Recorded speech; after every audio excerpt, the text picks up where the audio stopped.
A1B stories. आम चुराने वाली चुड़ैल। एक गांव में एक नहर हुआ करती थी। उस नहर के पास एक आम का पेड़ था। उस पेड़ पर ढेर सारे आम लगते थे। उसी पेड़ पर एक चुड़ैल रहती थी। उस चुड़ैल को आम बहुत पसंद थे।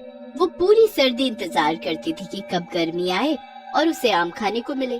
उस साल भी उस चुड़ैल को गर्मियों का बड़ा बेसब्री से इंतजार था।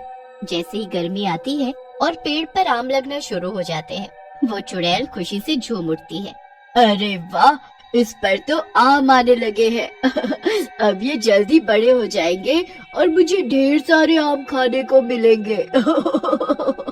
चुड़ैल बड़ी खुश होती है कि उसे जल्द ही आम खाने को मिलेंगे। पर तभी वहाँ नहर के पास कुछ लोग आते हैं। वो लोग नहर के आसपास कुछ देखने लगते हैं।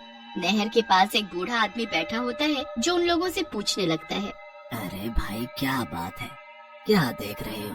अरे, आम का पेड़ कुछ ज्यादा ही झुक गया है। हम इसे देखने आए हैं। हाँ, आए दिन यहाँ पर कुछ न कुछ हादसा हो रहा है, पर क्या हो गया ऐसा? बच्चे इस पेड़ पर चढ़कर पानी में कूदते हैं। कल ही एक बच्चे का सर पत्थर से टकरा गया और उसको बहुत चोट आई है। अब गांव वाले चाहते हैं कि इस पेड़ को यहाँ से हटा दिया जाए, तो इसलिए हम इसको काटने आए हैं। पेड़ को काटने वाली बात सुनकर पेड़ पर बैठी चुड़ैल सकपका जाती है। उसे तो समझ ही नहीं आता कि वो करे तो क्या करे। नहीं नहीं नहीं, ऐसा नहीं हो सकता। अगर ये पेड़ कट गया तो मैं किस पर रहूंगी और आम कैसे खा पाऊंगी। मोहन और हरिया अपनी कुल्हाड़ी लेकर उस पेड़ को काटने में लग जाते हैं। चुड़ैल ये सब उस पेड़ पर बैठी देखती रह जाती है और कुछ ही देर में वो पेड़ कटकर नीचे नदी में गिर जाता है। पेड़ पर बैठी चुड़ैल फिर भी उस पेड़ को नहीं छोड़ती और वो भी पेड़ के साथ नदी में गिर जाती है। ये तुमने अच्छा नहीं किया, मेरा घर मुझसे छीन लिया। मैं अब कहाँ रहूंगी और क्या खाऊंगी। चुड़ैल को आखिरकार उस पेड़ को छोड़कर नदी से बाहर आना ही पड़ता है। अब उस चुड़ैल को आम की भूख लगती है। वो देखती है कि कहीं कोई आम के पेड़ पर आम लगे मिल जाए तो वो आम खाकर अपनी भूख मिटा सके, पर उसे कहीं किसी पेड़ पर आम नहीं मिलते। वो चुड़ैल अब परेशान होकर यहाँ वहाँ घूम ही रही होती है। रात को जब चुड़ैल यहाँ वहाँ घूम रही होती है तो उसको मोहन 2 थैलियों में आम ले जाता दिखता है। चुड़ैल की आंखें इतने सारे आम देखकर चमक उठती है। वो तो आम के लालच में मोहन के पीछे पीछे उसके घर तक पहुंच जाती है। मोहन घर पहुंचकर अपने बच्चों को आवाज देता है। पिंकू, पिंकी, जल्दी आओ, देखो मैं तुम्हारे लिए क्या लाया हूँ।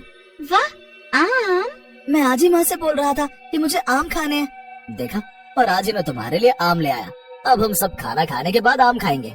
बस फिर सब लोग साथ बैठकर खाना खाने लगते हैं। खाना खाने के बाद ही पिंकी के पेट में दर्द होने लगता है। उसके पेट दर्द के चक्कर में सबका ध्यान आम से हट जाता है। काफी रात में जाकर पिंकी का दर्द ठीक होता है और सब सो जाते हैं। सारे आम अब ऐसे ही रसोई में रखे रह जाते हैं। सबके सोने के बाद अब चुड़ैल वहाँ आती है। वो रसोई में जाती है और आम देखकर खुशी से पागल हो जाती है। क्या खुशबू है! ये तो देखने से ही बड़े स्वादिष्ट और मीठे लग रहे हैं। अब तो मुझसे बिल्कुल भी नहीं रहा जा रहा। चुड़ैल जल्दी से एक आम निकालती है और उसे खाने लगती है। वो आम को ऐसे खा रही होती है जैसे सदियों से उसे आम न मिले हो। चुड़ैल आम की गुठली तक एकदम साफ कर देती है। अब एक आम से चुड़ैल का न पेट भरता है और न मन। वो फटाफट दूसरा आम निकालती है और उसे भी मजे लेकर खाती है।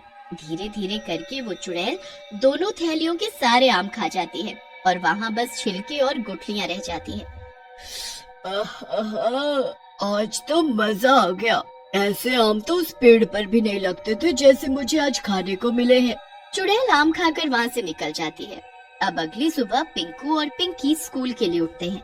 माँ, स्कूल के लिए आज एक आम भी रख देना। हाँ, मैं अभी दोनों के लिए आम रखती हूँ।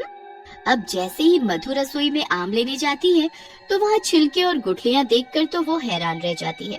वो गुस्से से पिंकू को आवाज देती है। पिंकू, इधर आओ अभी के अभी। माँ की आवाज सुनकर पिंकू जल्दी से रसोई में जाता है। तुमसे जरा भी सब्र नहीं हुआ ना? ये मासूम बनने की कोशिश मत करो। पिछले महीने भी तुमने झूठ बोला था और इतनी डांट खाई, पर तुम्हें तो डांट का कोई असर ही नहीं होता। पर मैंने क्या किया है माँ? तुमने ये रात को सारे आम खा लिए ना? मैंने तो एक भी आम को हाथ नहीं लगाया माँ। कल रात को पिंकी के पेट में दर्द हुआ, इसलिए हमने आम खाए ही नहीं थे और मैं तो पूरा वक्त कमरे में ही था। हाँ, ये भी सही बात है, पर फिर आम खाए तो खाए किसने? और वो भी इतनी सफाई से कि गुठली पर जरा सा गूदा भी नहीं छोड़ा। 1-2 दिन में वो ये बात भूल जाते हैं, पर चुड़ैल रोज कहीं न कहीं से अपने आम खाने का जुगाड़ कर ही लेती थी। वो कभी किसी के घर घुसकर आम खाती तो कभी किसी के।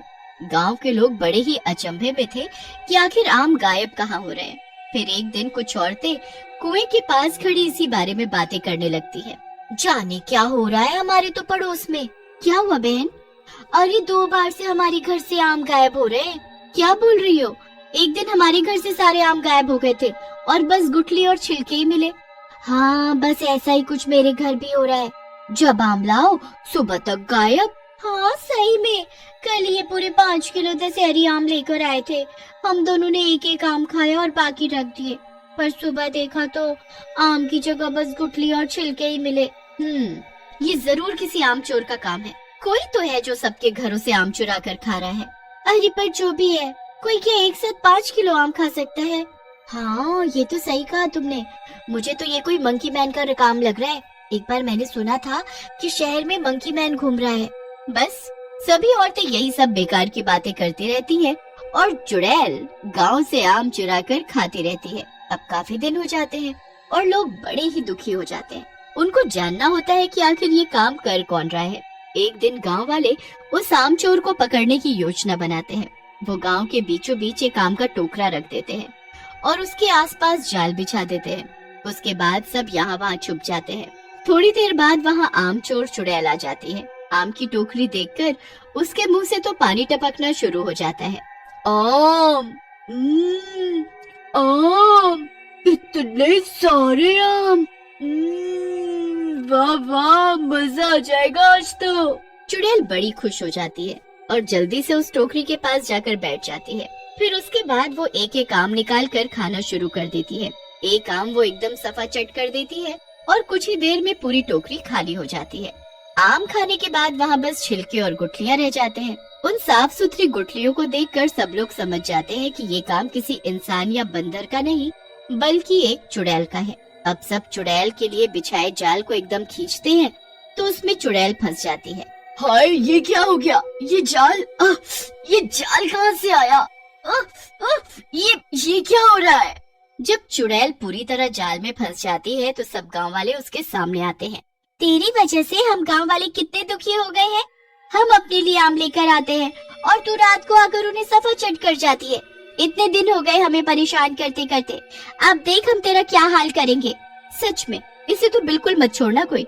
तुम लोग ये मेरे साथ अच्छा नहीं कर रहे हो। मैंने तुम्हारा क्या बिगाड़ा है? तो हमने क्या बिगाड़ा है? आम तो हमारे चुरा रही है और उल्टा हमें बोल रही है। हाँ बोलूंगी, क्योंकि तुम दोनों की वजह से मेरी ये नौबत आई कि मुझे लोगों के घर से आम चुराने पड़ रहे हैं।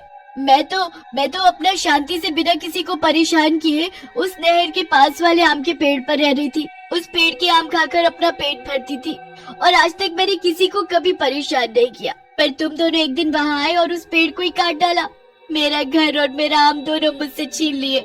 चुड़ैल की ये बात सुनकर गांव वालों को एहसास हुआ कि गलती इसमें सारी उनकी खुद की है और उस चुड़ैल के साथ बुरा हुआ। हमें पता ही नहीं था कि उस पेड़ पर तुम रहती हो और हमने तो अपने बच्चों की भलाई के लिए ऐसा किया।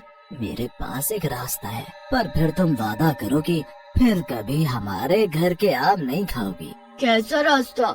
मेरे घर के पीछे मेरा लगाया हुआ एक आम का पेड़ है। उस पेड़ पर हमेशा आम लदे रहते हैं। तुम चाहो तो वहाँ जाकर रह सकती हो और तुमको आम भी खाने को मिल जाएंगे। अगर ऐसा है तो मुझे कोई दिक्कत नहीं। मैं वहाँ चली जाऊंगी और कभी किसी के आम नहीं खाऊंगी। बस फिर गांव वाले उस चुड़ैल को जाल से आजाद कर देते हैं और वो चुड़ैल उस आम के पेड़ पर हमेशा के लिए चली जाती है जो बूढ़ा आदमी उसे बताता है। Like, share, comment, subscribe and thank you for watching.